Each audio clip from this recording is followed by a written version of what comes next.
Now, sometimes I like looking at the trends and what happens in the business landscape differently. Every consultant, every manager, every leader will talk about best practices. And sometimes I question, what are these best practices? And let me just talk one. You could say that the best practice to outsource operations. That means the non-core business processes and operations, the tasks, instead of having them as core tasks within your business, you outsource them. Let's pause a moment and just reflect on that specific one, presumably global best practice. Is it really the best practice? One, I love big data because I believe data give us insights, and much more, data help us learn and improve and also innovate. Now, the moment you outsource some of these operations, what happens is that you also have released your data. So your data no longer sits within your enterprise.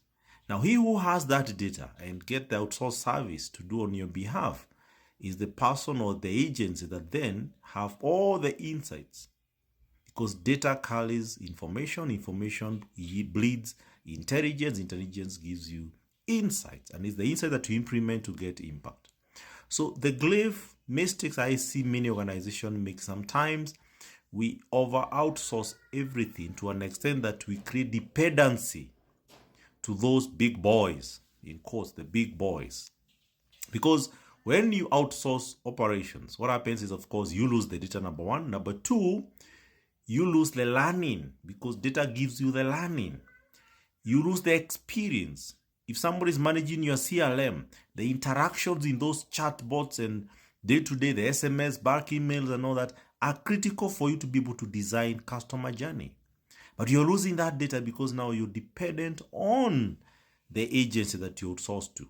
But then number three, of course, is where you also create dependency.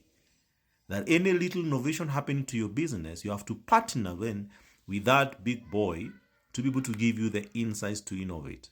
And you create a lot of dependency. Now, if you're building something to rust, meaning something that is to evolve, to become an ecosystem, then of course you may need to rethink what exactly you need to outsource. Maybe after you have learned enough about your market, your customer behavior, your employee behavior, that moment you can be able to outsource. Because if, for example, you outsource your performance management process, how would you know where you are ailing in terms of the needs, the development needs of your team, the leadership approaches that affect your business performance?